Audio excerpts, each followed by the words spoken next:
Joe Rogan has heard it all.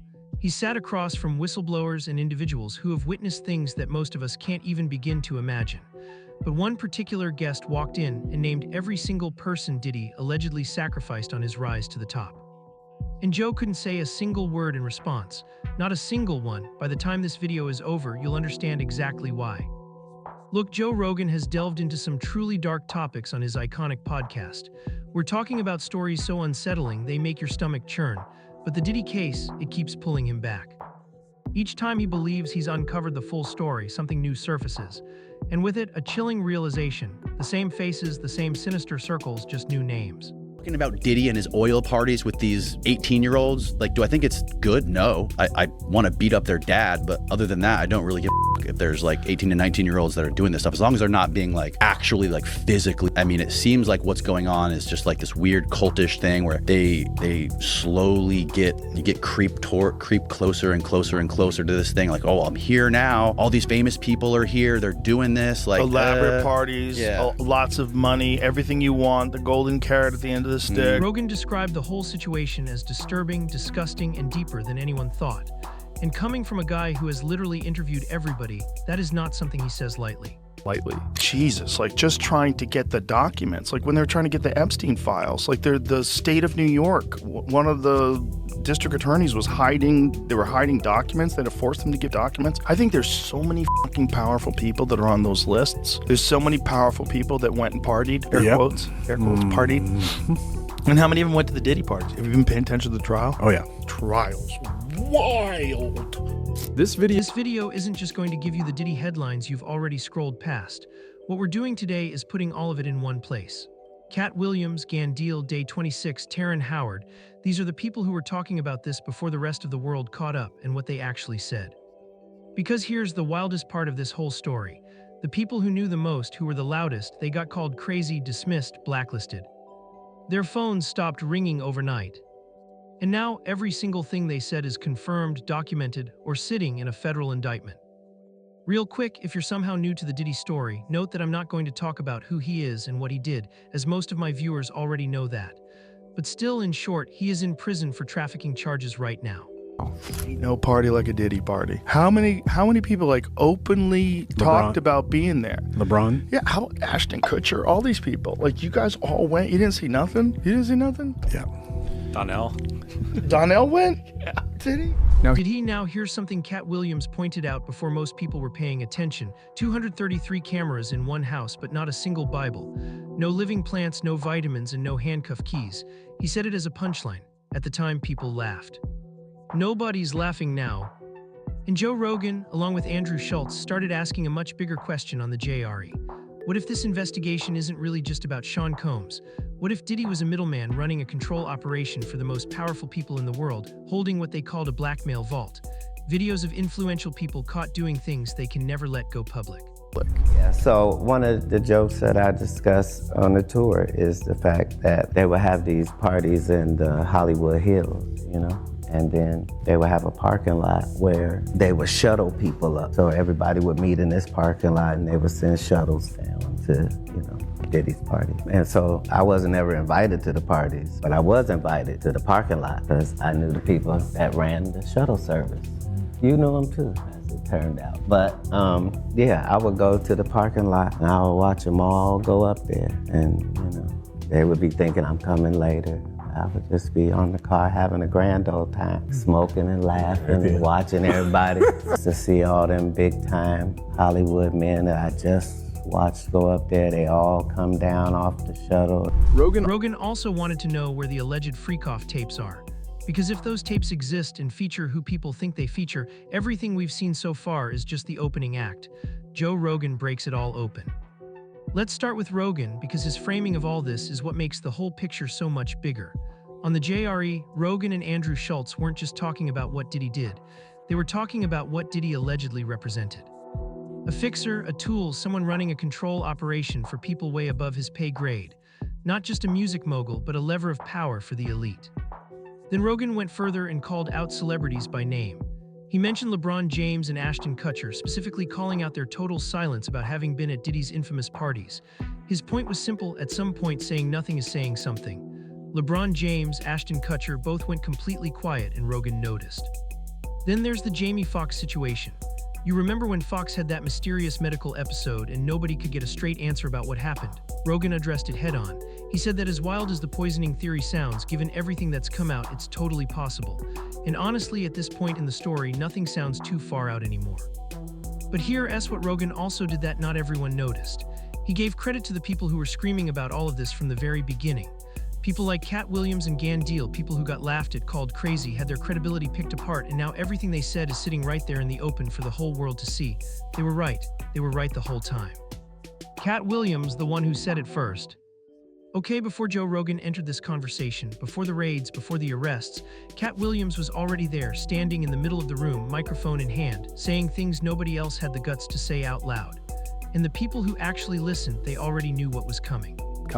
Might have been the difference between Diddy parties and freak-offs. Oh my They're God. getting too because he's sitting in his. The guy from Chappelle Show? Yeah. And then He's in between Dave's his there legs. too, and then Russell Simmons too. Oh boy. But is that at a party or is that just a group of them together? They were like on a yacht or something like that. Okay, but that's not the Diddy No, parties. yeah. It's not like they were like kind of. I think You think Diddy was rogue or Diddy was like Epstein type, That's a good working for question. somebody? That's a good question. Well, it would be a 'Cause he had the great juice way to, on a lot of people. compromise celebrities. Yeah. And get them to say whatever you want them to do, get them to do whatever projects you'd like them to do.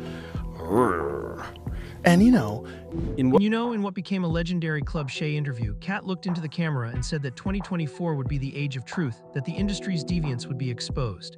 He said Diddy's name specifically months before the federal arrest. Months. So when it all came crashing down, Cat wasn't shocked, he was waiting.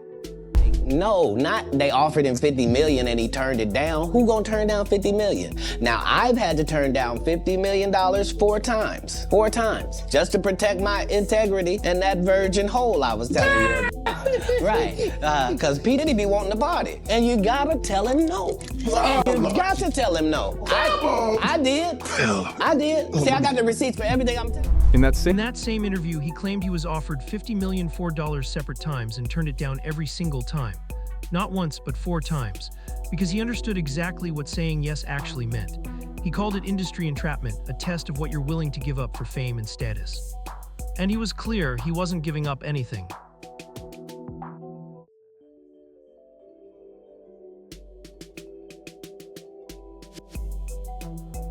And then he described something that genuinely lives in people's heads rent-free. He said he never went inside Diddy's Hollywood Hills estate, never attended the parties, but he watched from the parking lot, watched as high-profile men came back down from that house. And the way he described what they looked like: sad eyes, worn-out clothing, looking oily, shoelaces undone, like something had been taken from them that they were never, ever getting back. Now here's where it gets even more interesting. Cat had a stand-up bit years ago where he joked, "You think you're getting a massage, you can't even get up, that's why God gave me eczema, I can't even use baby oil." People laughed, it was a joke. Then over 1,000 bottles of baby oil turned up in Diddy's home, and suddenly that punchline wasn't so funny anymore. Cat also pointed out something nobody else was noticing. 233 cameras in one house, but no Bible, no living plants, no vitamins, and no handcuff keys. He said it like a bit, turns out it was a blueprint. He went deeper too, talking about what he called spiritual warfare underneath the surface of the whole entertainment industry. He called Diddy a demon. Said that power in Hollywood comes with strings, and that those strings can yank even the most untouchable people back down at any moment. And then in a GQ interview, Cat went personal. He brought up Tupac, said part of his hatred for Diddy goes straight through his love for Shakur. He didn't dance around it. He pointed directly at the long-standing rumors about Diddy's alleged role in Tupac's 1996 murder. His message was pretty clear: if there's a way to get you, he will find it. Cat also brought up the Kevin Hart comparison, and this one is sharp. In 2013, Hart walked onto the SNL stage in a full dress and wig framed as a sketch, just a joke. But right after that performance, Hart's career exploded. Netflix deals global films untouchable status. Meanwhile, Cat, who had said no to the dress, was being erased at the same time, not because he wasn't talented, but because he wouldn't play along. His words: "Some of us make choices." Kevin doesn't have to worry about what people say because of the long line of dress-wearing people before him. When Cat called all of this out, the machine didn't protect him. It silenced him. His phone stopped ringing. His reputation got shredded in the press. In public, he was just another angry comedian going off. But in private, everybody in Hollywood knew he hadn't sold out. And in that world, that's not a badge of honor, that's a target. He was asked once how he deals with all the attacks they throw at him. His answer was one of the most grounded things I've ever heard. I've let it go for a long time. All the people I ever looked up to had to go through it too. They talked about Martin Luther King. I know what they did to Jesus. If your mouth is big and you try to tell the truth for a living, hatred is coming your way. I didn't know it was going to be this type of hatred, but I'm concrete in all things. His final framework on the whole industry: whoever made you is qualified to break you. Back in the day, they called it propaganda. Now it's just called business. Gandil, the man who was actually there. Okay, so Cat Williams was watching from the outside, but Gandil, this man, was inside. Gandil was Diddy's personal bodyguard in the car in the room by the door. He was embedded at the highest level of that world for years. And when a man like that decides to start talking, you put everything else down and you listen. Came in this business saying I was going to expose. When I talked about Michael Jackson, when I talked about R. Kelly, they canceled me for these things because why would you talk about another black dude? Race is not where the line is drawn. It's God's side and the other side. And we don't care nothing about the other side, period. And then Let's start with the story that stopped people mid-scroll when it first came out. The morning of Diddy's 1999 shooting verdict. The day that could have ended his entire career. According to Gandil, Diddy had his driver pull the car over in Central Park. Just stop right there. Waiting for them was a man holding a Bible. What followed was a full ritual. Diddy knelt down. The man burned sage over him, prayed over him, and then Diddy was handed a cage with a live white bird inside. He was told to release it, to let it fly free as an offering. When Diddy threw that bird into the air, it didn't fly. Later that same day, Diddy was acquitted on every single charge, and his protege Shine took the conviction, 10 years in prison for something many people believe Diddy was equally responsible for. Gene Deal was sitting in that car, watching every second of it unfold. Deal also said something crucial about who Diddy actually is underneath all of this. He doesn't believe Diddy was born the monster he became. He says Diddy was made, shaped by industry mentors names like Russell Simmons and Andre Harrell, who allegedly passed down deeply disturbing tactics for controlling people, particularly women. Diddy didn't write the playbook, he was handed it. When it comes to the Cassie Ventura surveillance footage, he'll describe what Diddy did to her as soul torture. He said the people closest to Diddy had pieces of themselves systematically taken away, one by one, just to keep their place in his world. That's not just abuse, that's something calculated. Deal also contrasted Diddy directly with Nipsey Hussle, calling Nipsey a genuine child of God. He's gone on record saying Diddy worshipped the devil and that his rise was tied to dark spiritual pacts, explicit, not vague or metaphorical. And Deal frames what's happening to Diddy now as karma, long overdue heavy karma, especially for how he treated Craig Mack and Black Rob, two artists who helped build the empire he sat comfortably on top of. Both died in devastating circumstances, and Diddy didn't flinch. Deal's final point, and it matters, this isn't theory. This isn't speculation, he was there. Everything he's saying is first-hand testimony from someone who was embedded in that world at the highest level. That helped free Wolf and Puff from any wrongdoing. So now, before we get to the courts, me and Puff stops in Central Park and we walk towards the boathouse. And it's this man in all black. He's in all black. And he turns and it looked like he had the white collar. So when Puff gets directly to the dude, he gets down on his knees. When he gets down on his knees, this man takes something and it seemed like it had smoke in it and he started doing it around Puff. And then he went back and forth. And then he went up and down with it, sideways with it, then back around him. And then he put it down. And then he put his hand on Puff's head. And I guess he started, saying something. I don't even really know what he said. And when he reached into this case, he came out and you could see something white in his hand. I didn't know it was a bird. I didn't know what it was at first. But he threw it up in the air. And when he threw it in the air, the came straight back down like it was a brick and said, "Pow!" on the concrete. Start walking towards. Day 26, living it while everyone else looked away. Okay, this is where it gets really dark, so stay with me. Meet Day 26, the R&B group that came out of making the band. 4 young, talented guys signed under Sean Combs, primetime TV, what looked like a golden ticket straight to superstardom. From the outside, it looked like a dream. From the inside, according to the members themselves, it was something completely different. Member Q, as he goes by, alleged that he received an email from Diddy. Not a regular industry email, but one that contained references to human sacrifices. He described the whole atmosphere around Diddy during that period as very scary and weird. He said the entire situation felt sacrificial, like Diddy was, in his own words, trying to hurt me or take me out. Let that land for a second, but it doesn't stop there. Q also alleged that at one of Diddy's gatherings, he was handed a red pill, something he believed was ecstasy. He blacked out completely. When he came to, he woke up in a deeply disturbing situation with people filming around him. He called it what he believed it was, a deliberate setup, a trap designed to capture something they could hold over him forever. And here's the part that makes this impossible to dismiss. Q went to his doctor, told his family, made sure people were on record knowing what was happening because he was genuinely scared that if he came up missing or dead, nobody would know the truth of what had been going on.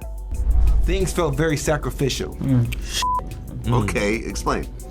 I can't. I don't want to sound like I'm a conspiracy person too.